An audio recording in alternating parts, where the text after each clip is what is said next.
मुझे बाबा की एक और बात याद आ रही थी, ये तो है ही, जैसे हमारे कर्मों को देखकर दूसरे लोग फॉलो करते हैं। सुख संवाद 76 में कही गई, 1976 में। जैसे तुम कहते हो जैसा कर्म हम करेंगे हमें देखकर और करेंगे, अब ये सोचो जैसा संकल्प हम करेंगे ऑटोमेटिकली वैसा ही सब करेंगे।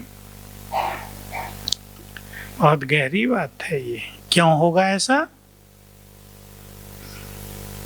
बताओ। कोच पे बैठी माताएं सेवादारी, बोलो। जैसा संकल्प हम करेंगे वैसा ही बहुत करने लगेंगे। क्यों हो जाएगा ये? हम पूर्वज हैं और कल्प वृक्ष की जड़ें हैं, तो हमारे संकल्पों का प्रवाह दूर दूर तक जाता है। तो क्या करना चाहिए? बोलो, सीधी सी बात। बहुत सुंदर, श्रेष्ठ, सुखदायी, आनंदकारी संकल्प करने चाहिए। आज हम आपसे कुछ चिंतन भी कराएंगे। आगे वाली माताएं तैयार हैं या सोचते हैं कि आगे बैठ के तो मुश्किल हो गई?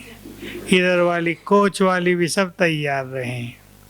बाबा के 2 सुंदर महावाक्य, तुम भाग्यवान हो और भगवान के हो।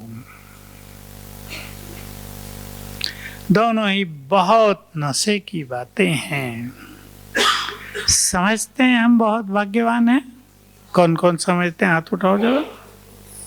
अच्छा, एक दूसरे को देख के उठा दिया कईयों ने सुना भी नहीं था, फिर भी सोचा कुछ हो तो रहा है, हम भी उठा दें। हम भाग्यवान हैं और भगवान के हैं। किसका परिवार हैं हम?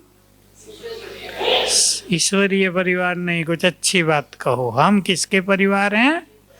भगवान के परिवार हैं। जिस परिवार में, अब सोचेंगे सभी, जिस परिवार में हर एक आत्मा भाग्यवान है, छोटी बात नहीं होती है। जिस परिवार में हर एक आत्मा पुण्य आत्मा है, जिस परिवार में हर एक, भाई लोग बोलो, देव कुल की मान आत्मा है। जरा निकलो, ऊपर उठो भाई लोग, जगाओ अपना कलश। मिला है ना ज्ञान का कलश, या इधर कर दिया? इधर भी है ना। हमारे परिवार में वो हैं जो इष्ट देव देवियां हैं। ऐसा सुंदर परिवार जिसमें हर व्यक्ति दिव्य बुद्धि से संपन्न है। सभी परिवारों में क्या क्या होता है आप सब जानते हैं, अपने परिवार को भी, और चारों ओर देखते भी होंगे। 4 बच्चे हैं, 2 अच्छे हैं, एक कम बुद्धि का है, एक काम नहीं करता है। भिन्न भिन्न तरह की आत्माएं परिवारों में होती हैं तो इस परिवार में भी भिन्न भिन्न, लेकिन सभी महान हैं। तो हमें ये बहुत अच्छा ईश्वरीय नशा होना चाहिए, हम भगवान के हैं। मैं एक बात आजकल बहुत कह रहा हूँ, और जितना मैं कह रहा हूँ मुझे मजा आ रहा है, आपको भी आएगा, और करो, उसको बढ़ाओ। भगवान हमारे साथ है, तो डरने की क्या। जरा नशे में ले आओ इसको।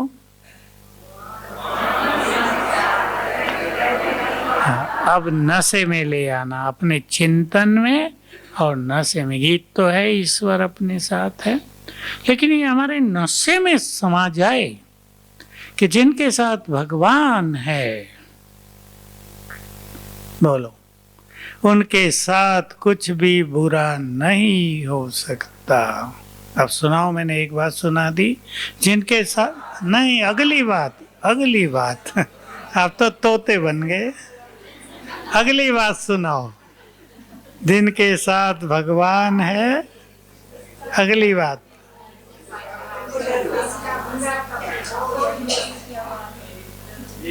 अगली बात सुनाओ, अगली बात।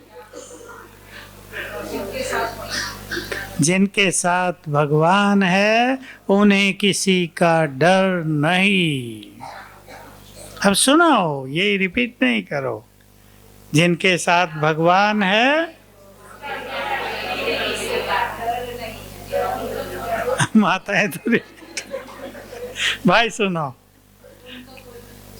वे बेफिक्र बादशाह हैं। किसी मनुष्य को किसी अच्छे या शक्तिशाली मनुष्य का साथ भी मिल जाए, साथ का यहाँ अर्थ ये नहीं होता कि वो साथ रहता है स्थूल में, भाई वो व्यक्ति हमारे साथ है, जब भी बुलाएंगे आ जाएगा मदद करने के लिए। बाबा को भी हम ऐसे ही कहते हैं, बाबा हमारे साथ है, जब भी बुलाएंगे आ जाएगा। इसका अर्थ नहीं साथ है तो बुलाएं क्यों, साथ हैं ये नहीं कि सर्वव्यापी है।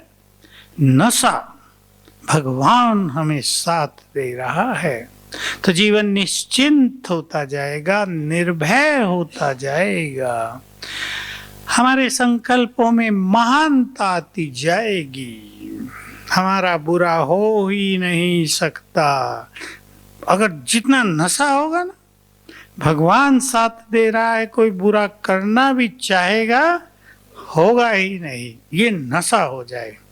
तो हमारे संकल्पों में भी बहुत पावर है और बाबा की पावर के तो कहने ही क्या। तो बहुत अच्छा नशा रहे। और सभी ब्राह्मणों को, सेवाधारी बैठे हैं ना बहुत, मधुबन से ये सौगात लेकर जाना।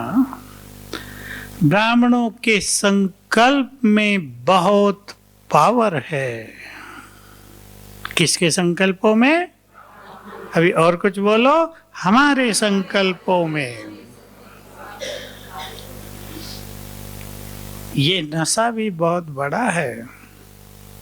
इसलिए जो संकल्प हम बार बार करते रहेंगे वो होने लगेगा, उसका निर्माण होगा। ये दो बातें बहुत पक्की कर दें मधुबन में आकर।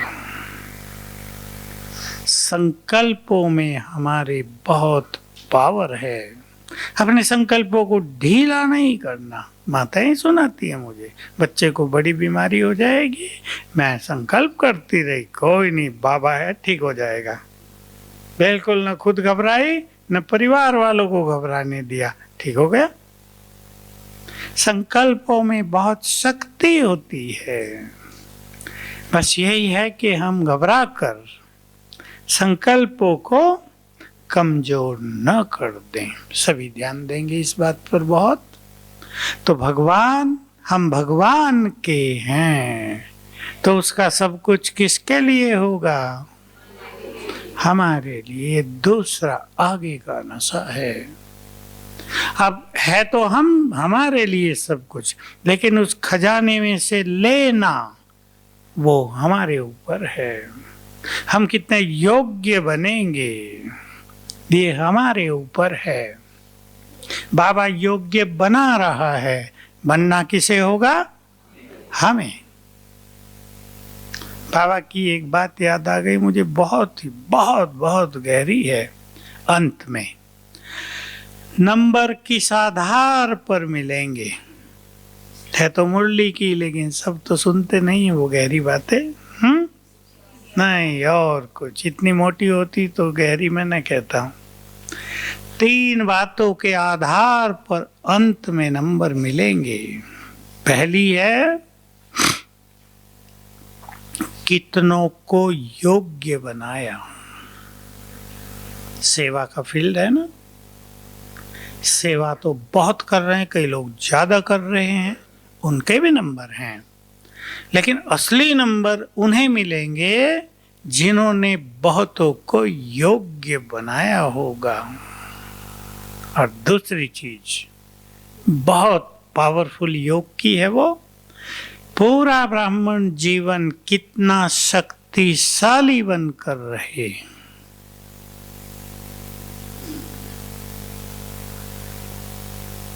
तीसरी धारणा से जुड़ी हुई है, पूरा ब्राह्मण जीवन कितना निर्विघ्न रहे। क्योंकि ज्ञान होने के बाद भी अगर विघ्नों में जीवन बीतता चले तो मजा तो कुछ भी नहीं आएगा। कितने निर्विघ्न रहे, कितने पावरफुल रहे, कितनों को योग्य बनाया।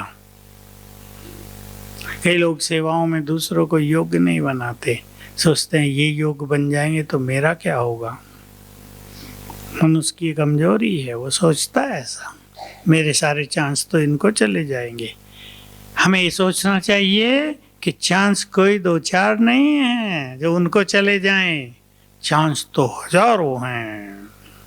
अवसर कोई गिने चुने नहीं होते, वो तो अनगिनत हैं। वो जाएंगे, हमारे पास उससे बड़े आ जाएंगे। ये संकल्प करें, इसको उदारता कहेंगे। इसलिए जो दूसरों को योग्य बनाकर आगे बढ़ाते हैं उनका महत्व ज्यादा है। एक से तो काम नहीं चल सकता ना, कहीं भी एक से काम नहीं चलेगा, दो चार से भी नहीं चलेगा। हमारा बहुत बड़ा योग्य आत्माओं का ग्रुप हो तो काम चलेगा ना। इसलिए आप देख सकते हैं संसार में जितनी भी ऑर्गेनाइजेशन है, चाहे पॉलिटिकल पार्टी है, सबसे ज्यादा स्पीकर किसके पास हैं? चुप हो गए आप तो। अरे ब्रह्मा कुमारियों के पास। संसार में इतने स्पीकर कहीं नहीं होंगे, कम से कम 1000 तो होंगे ना सुशील, अच्छे स्पीकर 1000। तो कितनी सुंदर चीज है, ब्यूटी है ये हमारी संगठन की, क्योंकि सब एक दूसरे को सिखाते हैं, आगे बढ़ाते हैं, योग्य बनाते हैं, सेवा सब मिलकर करते हैं। तो हम सभी पहले इस चीज पे ध्यान दें। अब चिंतन करेंगे। भाग्य बहुत मिले हैं हमें, तुम बहुत भाग्यवान हो, बाबा ने कह दिया। अब जरा एक लिस्ट बना लें, हमारा भाग्य क्या क्या है।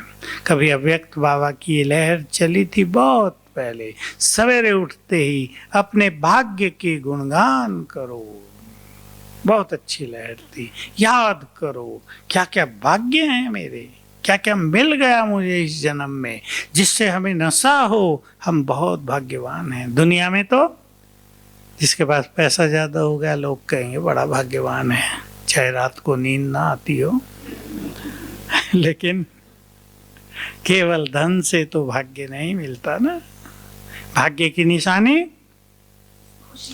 वाह, आपने तो फर्स्ट किसने उत्तर दिया? तुमने। बहुत होशियार माता जी। मैं तो सोचा था माताओं का कलश आज छलक नहीं रहा है। अच्छा,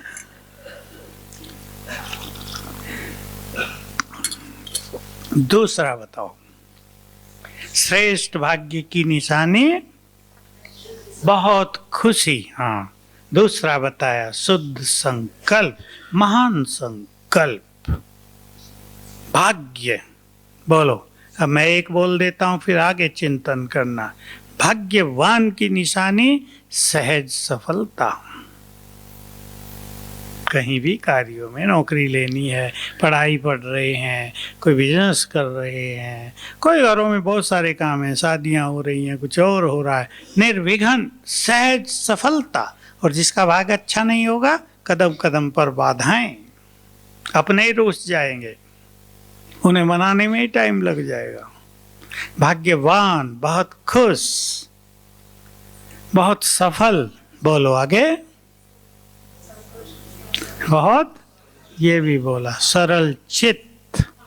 हाँ, वो हो गया, बहुत सरल, क्योंकि उसे अपने भाग्य की इतनी खुमारी, इतना नशा रहता है कि भागदौड़ करने की जरूरत ही नहीं, तनाव से मुक्त। हम भाग्यवान हैं, निश्चिंत, सहज सब कुछ प्राप्ति। सरलता का यहाँ दूसरा स्वरूप, कम मेहनत करेंगे मिलेगा ज्यादा। दुनिया में भी है ना आजकल, किसी व्यक्ति को थोड़ी सी मेहनत करने से बहुत अच्छी कमाई होती है, कोई बहुत लगे रहते हैं फिर भी कमाई अच्छी नहीं होती। एक है सफल होना, कोई इंटरव्यू दे रहा है, पहले ही प्रयास में सफल, कितने होते हैं? आईएएस जो सबसे भारी कंपटीशन है, छोटे लड़के बीए किया, बस गरीब घर से हैं, पहले ही प्रयास में बन गए कलेक्टर। तो भाग्य है ना ये। भाग्य कैसे बनता है? कौन सी कलम है? श्रेष्ठ कर्म की कलम। कितना अच्छा बाबा ने कहा है, भगवान ने पढ़ाया है, कोई कम बात है? मैंने तुम्हें भाग्य की रेखा खींचने की कलम तुम्हारे हाथ में दे दी है, अब जो चाहे रेखाएं खींचो। मिली है कलम सबको? पर्स में रखी या खोल के रखते हैं? रेखा खींचनी, ऐसे नहीं पर्स में बंद हो जाए, रेखाएं खींचनी है। और वो है श्रेष्ठ कर्म करना। जितना श्रेष्ठ कर्म करते हैं उतना ही भाग्य श्रेष्ठ बनता है। लोग कहते हैं ना, भाग्य कहीं लिख दिया, भगवान ने मेरे भाग्य में क्या लिख दिया? भगवान ने नहीं लिखा, तुमने खुद लिखा है। हर मनुष्य अपने भाग्य की रेखाएं खुद खींच रहा है कर्मों के आधार पर। चलो विचार करेंगे, बाबा से मुझे क्या क्या भाग्य मिला, क्या क्या प्राप्त हो गया। बोलो। स्वयं, सुशील बोल रहा है, स्वयं भाग्य विधाता ही हमारा हो गया, वो हमारे घर में आ गया। बाबा के ये शब्द बहुत सुंदर हैं, माताओं को तो नशा चढ़ जाना चाहिए। बच्चे विचार करो, भगवान तुम्हारे घर में मेहमान बनकर आ गया है। किसी के घर में प्राइम मिनिस्टर आ जाए, हाथ पांव भी फूल जाएंगे, अब क्या करें, इन्हें खिलाएं क्या, क्या करें? और भगवान ही आ गया, कितनी बड़ी चीज है ये। सबसे बड़ा भाग्य है ना हमारा, सबसे बड़ा भाग्य है कि भगवान स्वयं हम पर नजर रखता है, हमें इधर से उधर नहीं जाने देता। जिसने अपना हाथ उसके हाथ में सौंप दिया, उसको वो इधर से उधर नहीं जाने देगा। मतलब वो कुछ गड़बड़ करना चाहे रोक देगा। बंधन नहीं, सुरक्षा हमारा बहुत बड़ा भाग्य। अब आप चिंतन करेंगे, मैं आपके चिंतन को बढ़ा रहा हूं, आप चिंतन करेंगे, हमारा बहुत बड़ा भाग्य।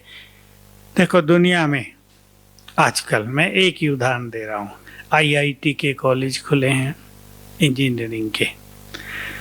10 तो प्राइम मिनिस्टर नहीं खोले थे पहले ही उनके अपने काल में। बच्चों को अगर आईआईटी में एडमिशन मिल जाए, बड़े नशे में रहते हैं उनके माँ बाप भी, मेरा लड़का आईआईटी दिल्ली में पढ़ता है। क्या समझा तुमने? गवर्नमेंट के हैं तो पढ़ाई भी सस्ती होती है, बाहर के कॉलेजों में तो महंगा है सब कुछ, लेकिन पढ़ाई भी बहुत अच्छी आईआईटी की। और जिनको भगवान पढ़ाने आ जाए वो कितने भाग्यवान होंगे। कुछ भी जानना शेष नहीं रहा है ना, बड़ी चीज। कुछ भी जानना शेष नहीं रहा, कुछ भी ढूंढने की जरूरत नहीं, किसी रिसर्च की जरूरत नहीं, ग्रंथ संस्कृत पढ़ने की जरूरत नहीं। माताएं पढ़ेंगी संस्कृत? बाबा कहा करते थे, मैं संस्कृत में ज्ञान दूं तो माताएं क्या समझेंगी? माताएं क्या, भाई भी। आजकल कोई पढ़ता है संस्कृत? जो संस्कृत का प्रचार करते थे उनके बच्चे भी अंग्रेजी स्कूलों में पढ़ रहे हैं। हम बहुत भाग्यवान हैं। अब चिंतन आगे बढ़ गया होगा, सुनाओ और भाग्य।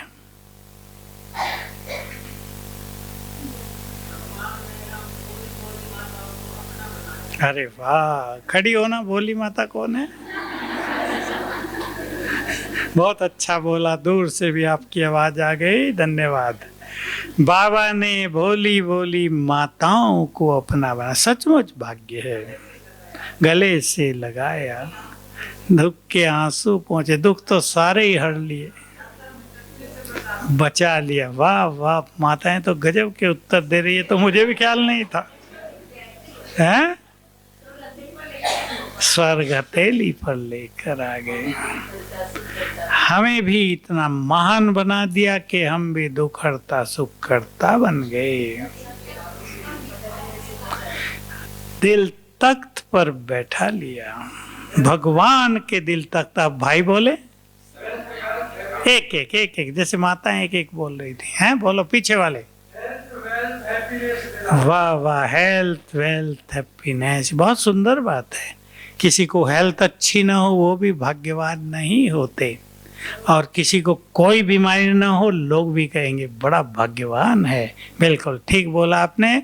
धन भी मिला, खुशी भी मिली, स्वास्थ्य भी अच्छा दिया बाबा ने। तो मैं पहले थोड़ा सा बोल दूं, भोली माताएं। क्यों भोली कहा? भोले थोड़ा है आप। भगवान को पहचान लिया तो भोले हैं क्या? बहुत बड़े बुद्धिमान हो गए। सत्य ज्ञान मिल गया तो बहुत बड़े विद्वान हो गए या नहीं? ये ज्ञान तो बड़े बड़े विद्वानों के पास नहीं है, हमारे पास बिल्कुल सरल रूप में है, इसलिए हमें उसे की खुशी कम रहती है। बहुत बड़ा ज्ञान है ये, बहुत बड़ा क्या, सबसे बड़ा एंड है, अंत। शुरू में हम लोग एक बात कहा करते थे, आर्य समाजियों से काफ़ी बहस होती रहती थी, तो कई आर्य समाजी ज्ञान में आ गए। अब वही कहते थे कि जहाँ वेदों का ज्ञान समाप्त हो जाता है वहाँ से ब्रह्मा कुमारियों का शुरू होता है, और ये बात सत्य है। मैं आपको एक सच्ची कहानी सुनाऊं। एक बार हम उत्तराखंड में गए, जहाँ काशी विश्वनाथ का मूल मंदिर है, उत्तर काशी। तो वहाँ एक पब्लिक प्रोग्राम था, मेरे साथ एक बहन भी थी, उसको ऑपरेशन हुआ था। मैंने कहा तुम भी कुछ बोलना। कहा मैं क्या बोलूँ, मेरे में तो न ताकत है न बुद्धि काम कर रही है। मैंने कहा तुम ऐसा करना, आत्मा का ज्ञान परमात्मा का योग कैसे लगाएं आधे घंटे में धीरे धीरे बता देना। उसने कर दिया भाषण, सभा अच्छी बड़ी थी। तो लास्ट में एक व्यक्ति भागा भागा आ रहा, जब हम बाहर निकल रहे उसने मुझे कहा ये बहन कौन है भाई? मैंने कहा क्यों, क्या हुआ? वो थोड़े पीछे आ रही थी बहनों के साथ, मैं आगे था। ये बहन कौन है? मैंने कहा क्या हुआ? अरे इसने तो आधे घंटे में वेदों का सार बता दिया। मैं भी देखने लगा उसे ये हमें भी नहीं पता, इसलिए बाबा कहते मैं तुम्हें वेदों शास्त्रों का सार सुना था। इतने में वो भी आ गई। मैंने कहा देखो ये क्या कह रहा है, उसको भी खुशी हो गई। मैंने कहा, फिर दूसरे आ गए, उन्होंने कहा ये जो व्यक्ति है ना यहाँ का प्रसिद्ध कथाकार है, इसकी बड़ी मान्यता है यहाँ उत्तर काशी। मैंने कहा देखो, चुपचाप लोग बैठे वेदों शास्त्रों का सार सुन के चले गए। कितना बड़ा भाग्य है कि भटकना नहीं पड़ा, किसी के आगे माथा टेकना नहीं पड़ा, किसी के आगे शीश झुकाना नहीं पड़ा। बाबा तो पैर भी छूने नहीं देते थे। मेरे को तो पैर है ही नहीं, कहाँ से छूओगे मेरे पैर, मैं तो निराकार हूँ। तो हम सब का भाग्य सचमुच वर्णन करने योग्य है। बाबा के बहुत ही सुंदर एक और महावाक्य है, मैं वो भी सुना दूँ आपको, और उसको समझते हुए हम अपने भाग्य की खुशी में नशे में रहने लगे। बाबा ने कहा तुम अभी अपने भाग्य को नहीं जानते हो, अंत आएगा जब सारा संसार तुम्हारे भाग्य का गायन करेगा, तब तुम्हें अपने भाग्य का बहुत नशा चढ़ेगा। जब माताओं, भोली माताओं के घर पर लोग आएंगे, दर्शन करने आए हैं, क्यों? तुम भगवान से मिली, अनेक बार मिली, दर्शन दो। जिन्होंने भगवान के दर्शन किए, लोग उनके दर्शन करके धन्य धन्य हो जाएंगे। होगा या नहीं?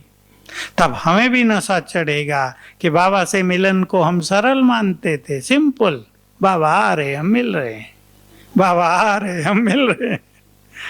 लेकिन कितनी बड़ी प्राप्ति हुई है हमें। मैं आज याद कर रहा था, 75 की बात है, 1975 की। उससे पहले यहाँ 3 साल अकाल पड़ गया था, बिल्कुल बरसात नहीं हुई, नक्की लेक भी सूख गई थी, पीछे एक नदी रह गई थी बस। हम लोग म्यूजियम जाते थे रोज शाम को, तो इधर से नक्की लेक से ही उतर जाते थे नक्की लेक में और उधर ही निकलते थे, रास्ता बन गया था। तो फिर बाबा के बच्चे कह रहे कि बाबा कैसे करें, बाबा से तो मिलना है। 75 की बात थी, बहुत ज़्यादा समय तो नहीं हुआ था व्यक्त हुए बाबा को। तो बरसात हुई, इन दिनों में ही बहुत अच्छी बरसात हो गई। तो दादी ने फट से प्रोग्राम बना दिया कि भाई बाबा से मिलने आना है सबको। 15 जुलाई से 15 सितंबर तक 2 मास का प्रोग्राम बना दिया। अब उस 2 मास में क्या था प्रोग्राम? एक दिन आएंगे, 3 दिन रहेंगे, चौथे दिन जाएंगे, चौथे दिन ही आ जाएंगे नए लोग। देखो, कमरों की सफाई आदि करना, और बारिश हो रही धुआंधार जिसको कहते हैं ना, यहाँ की बारिश, तेज हवाएं और ये सब होती थी। ये हॉल बना ही बना था अभी। तो मैं सोच रहा था, जिस बात को मैं आपको कह रहा हूँ, कि उन 3 दिनों में 3 दिन पार्टी रहती थी ना, 2 दिन बाबा आते थे। आज पार्टी आई, कल बाबा आएंगे, फिर एक दिन छोड़ेंगे, फिर बाबा आएंगे, फिर वो पार्टी जाएगी, उसी दिन आ जाएगी, फिर बाबा आएंगे। तो 8 दिन में 4 बार, तो 60 दिन में 30 बार, 30 बार बाबा आए। हमारे लिए तो परम आनंद था, लेकिन स्थूल काम भारी भी था। लकड़ी सारी भीग जाती थी बरसात में, उन्हें हमें जलाना होता था। बताओ कैसे जलती होंगी। एक अखबार भी नहीं होता था यज्ञ में जिसके कागज को जला के लकड़ी जला दें। यज्ञ की स्थिति दूसरी थी तब। तो ऐसा सुंदर समय देखा, मैं सोच रहा था कितनी बड़ी बात थी। बस बाबा आ रहा, हम लोग भाग दौड़ कर रहे, चलो बाबा से मिल ले, फटाफट काम करके। और तब सेवादारी नहीं होते थे सुशील भाई, सेवादारियों का युग अभी नहीं था। हम 2-3 ही भाई होते थे, किचन में सारा काम वही करते थे। तो कितना बड़ा भाग्य मिला। बाबा ने भी कहा कि बाबा बहुत खुश होते हैं कि बाबा की मुरली सुनने के लिए बच्चे डायरी लेके कैसे भाग रहे हैं। देखता था ना ऊपर से, प्यार की निशानी है ना ये भी।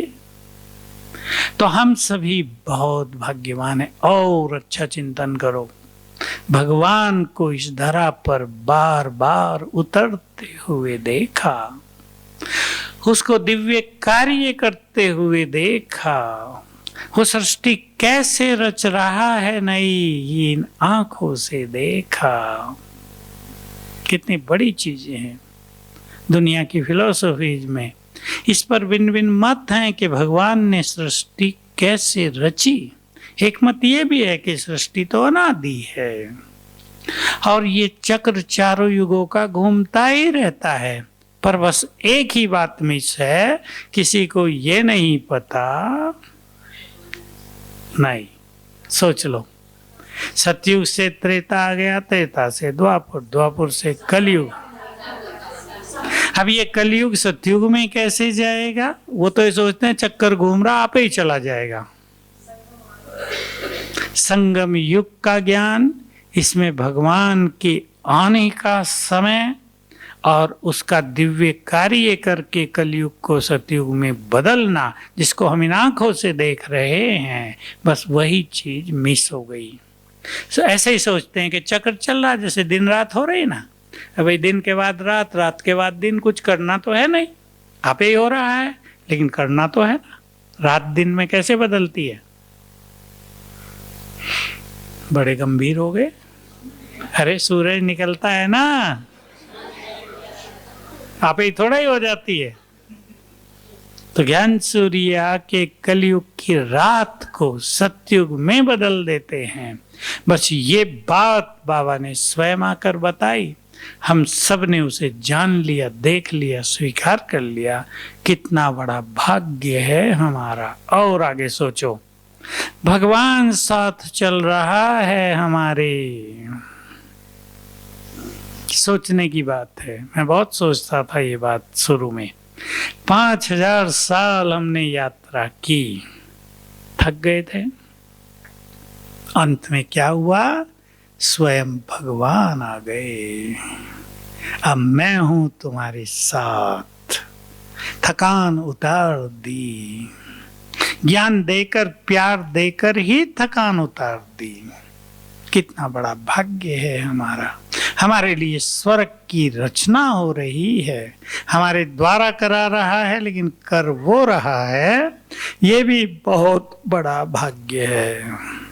मुरली में आ रहा था ना आजकल में, इतनी धन संपदा होगी अंदाज भी नहीं लगा सकते हम। कर रहे थे ना बात के चीन के पास इतना है कि टनों सोना खरीद ले, और अमेरिका के पास इतना है, रशिया के पास इतना है, लेकिन हमारे पास उन सबको खरीद लें, होगा ना इतना? उससे भी बहुत ज्यादा। ठीक कहा आपने। स्वर्ग की भेंट में तो कुछ नहीं,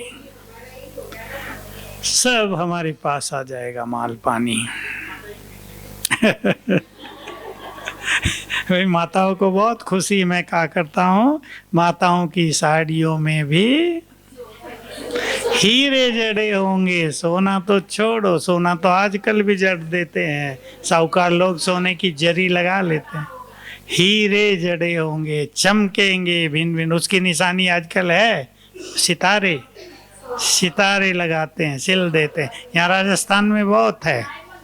हाँ, तो इतना ज्यादा हो जाएगा। और वो इतने हल्के होंगे, ऐसे नहीं कि कपड़े भारी हो जाएंगे, हल्के होंगे, बहुत हल्के। तो बाबा हमारे लिए स्वर्ग की स्थापना कर रहे हैं। अब अपने भाग्य को देखकर बहुत मुस्कुराओ। और बड़ा भाग्य क्या है आप सबका बताओ? अरे एक और बता दो उससे पहले। नहीं, ठीक कहा, ठीक कहा, बिल्कुल अच्छा कहा। ब्रह्मा भोजन खाते हैं और खिलाता भी है स्वयं भगवान। और एक बड़ा भाग्य आप सबको और मिला है, अमृत वेले भगवान मिलने आते हैं, और वो ना आए तो हम चले जाते हैं। ये भी तो है। अब बताओ एक और बड़ा भाग जो प्रैक्टिकल है, आप सभी को मधुवन में सेवा करने का, या जो भट्टी में आए हैं उनको भट्टी में आने का मौका मिला। सेवादारियों का कम महत्व थोड़ा ही है। भाग्य बना रहे हैं आप अपना। ये सेवा छोटी चीज नहीं है कि सब्जी काट दी, रोटी बना ली, भोजन बना दिया। ये बहुत बड़ा भाग्य बनाने का आधार है। थोड़ा सा धन बाबा के कार्यों में लगाते हैं, बहुत बड़ी चीज होती है। क्योंकि भगवान को धन नहीं चाहिए। क्या देखता है वो? इनका प्यार और भावना कितनी है।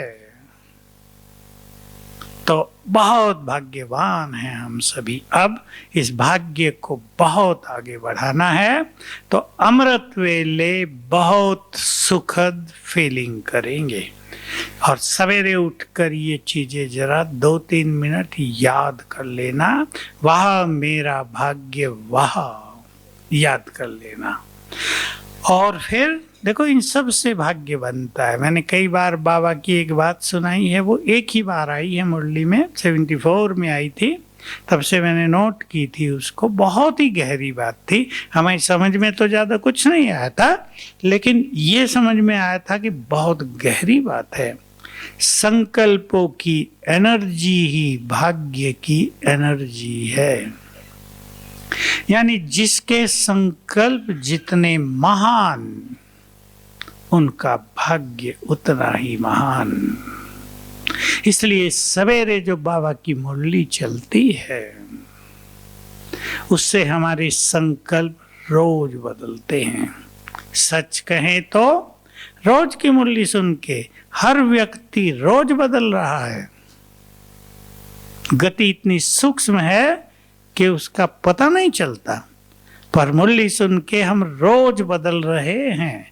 हमारे विचार बदलते हैं, हमारा नशा बदलता है, हमारा योग बदलता है, हमारे कर्म बदलते हैं, कोई संस्कार बदलते हैं, कोई कमियां छूटती हैं। मान लो क्रोध पे मुरली चली तो हर व्यक्ति सोचता तो है ना कि मुझे अपना क्रोध कम कर देना चाहिए, इतना नहीं, ये तो बहुत ज़्यादा है, कभी कभी कर लिया करूँगी, अब रोज नहीं करूँगी, सोचता तो है ना।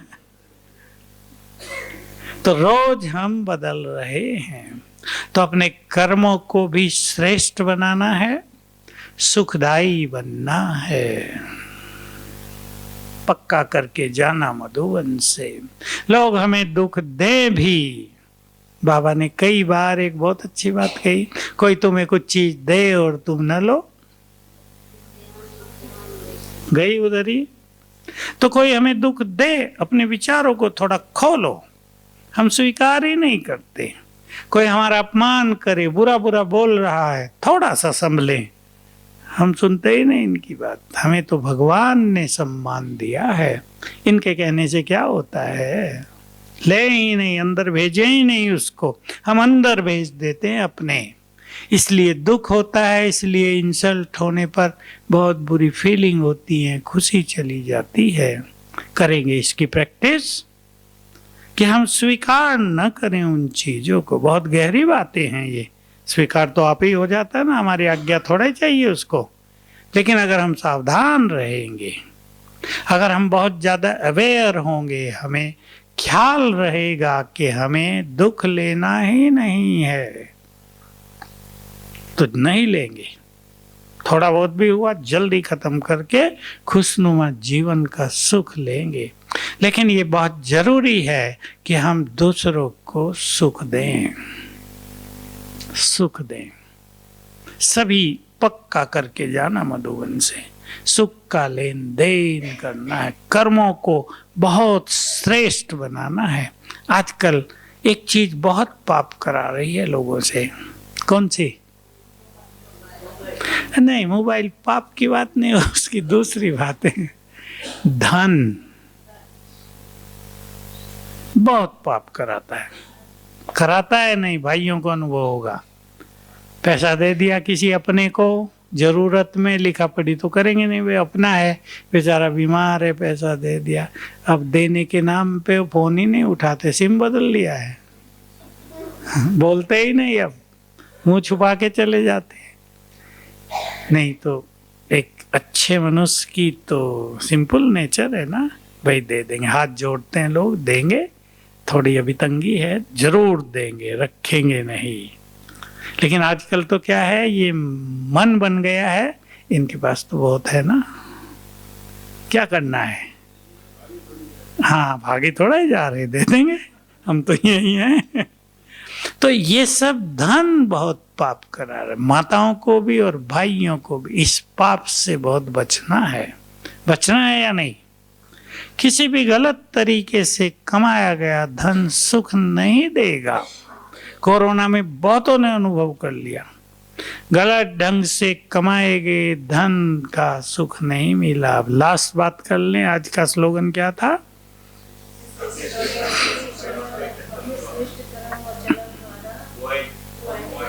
इतनी दुआएं ले लें, हाँ, ये बहुत सुंदर बात है।